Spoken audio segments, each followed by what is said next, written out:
சிவகங்கை மாவட்டம் கோவில் காவலாளி அஜித்குமார் போலீஸ் விசாரணையின் போது மரணமடைந்தது தொடர்பா அரசியல் கட்சி தலைவர்கள் பல பேர் கண்டனம் தெரிவிச்சிருக்காங்க. காவல்துறையோட அராஜகத்தால தான் இந்த படுகொலை நடந்திருக்கிறதாகவும் அவங்க குற்றம் சாட்டி இருக்காங்க.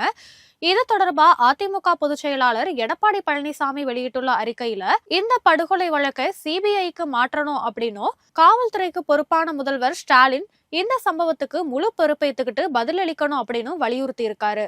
திமுக ஆட்சியில பாதுகாப்பே இல்லாம மக்கள் தவிப்பதா குற்றம் சாட்டி இருக்கிற எடப்பாடி பழனிசாமி காவல்துறையோட போலி எஃப்ஐஆர் மீது மக்களுக்கு நம்பிக்கையே இல்ல அப்படின்னு விமர்சனம் பண்ணிருக்காரு. பாமக தலைவர் அன்புமணி வெளியிட்டுள்ள அறிக்கையில அஜித்குமார் உயிரிழந்த சம்பவத்துல சம்பந்தப்பட்ட காவல்துறையினரை காப்பாற்ற காவல்துறையும் தமிழக அரசும் முயன்று வரும் சூழல்ல இந்த வழக்கு சிபிசிஐடி விசாரித்தாலும் நீதியே கிடைக்காது அப்படின்னு குறிப்பிட்டிருக்காரு. அதனால சாத்தான்குளம் காவல் நிலைய கொலை வழக்கு போலவே இந்த வழக்கையும் சிபிஐக்கு மாற்றணும் அப்படின்னு அவர் வலியுறுத்தி இருக்காரு. முன்னாள் முதல்வர் ஓ பன்னீர்செல்வம் வெளியிட்டுள்ள அறிக்கையில விசாரணை அப்படிங்கிற பெயர்ல உயிரிழக்கும் அளவுக்கு கொடூர தாக்குதல் நடத்துவது சட்டத்திற்கு புறம்பான செயல் அப்படின்னு குற்றம் சாட்டி இருக்காரு. திமுக ஆட்சியில நடக்கும் தொடர் காவல் நிலைய மரணங்களை பார்க்கும்போது காவல்துறை முதல்வர் ஸ்டாலினோட கட்டுப்பாட்டுல இருக்குதா அப்படிங்கிற ஒரு சந்தேகமும் எழுவதா அவரு குறிப்பிட்டிருக்காரு. அதனை தொடர்ந்து தாவேகா தலைவர் விஜய் வெளியிட்டுள்ள அறிக்கையில சாமானியருக்கு அநீதி இழைக்கும் அறமற்ற துறையாக தமிழக காவல்துறை நடந்து கொள்ளுது அப்படிங்கிறத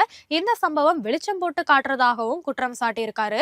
அஜித்குமாரோட வழக்குல காவல்துறையினரே கொலை குற்றவாளிகள் அப்படிங்கிறதுனால உயர் நீதிமன்ற நேரடி கண்காணிப்புல சிறப்பு விசாரணை குழு அமைத்து விரைந்து விசாரணை நடத்தி நீதியை நிலைநாட்டணும் அப்படின்னு விஜயும் வலியுறுத்தி இருக்காரு. நாம் தமிழர் கட்சியோட ஒருங்கிணைப்பாளர் சீமான் வெளியிட்டுள்ள அறிக்கையில சாத்தான்குளம் சம்பவத்துல தந்தையையும் மகனையும் காவல்துறை விசாரணையில படுகொலை செய்த போது கொதித்து கொந்தளித்த முதல்வர் ஸ்டாலின் அவரோட கட்டுப்பாட்டுல காவல்துறை வைத்திருந்தும் அஜித்குமார் கொல்லப்பட்டது ஏன் அப்படின்னு கேள்வி எழுப்பியிருக்காரு. ஜெய்பீம் படம் பார்த்து உள்ளம் உருகிய முதல்வருக்கு அவரோட ஆட்சியிலேயே நடக்கும் படுகொலைகளை பார்க்கும்போது உள்ளம் உழுக்கலையா அப்படின்னு சீமான் கேள்வி எழுப்பியிருக்காரு.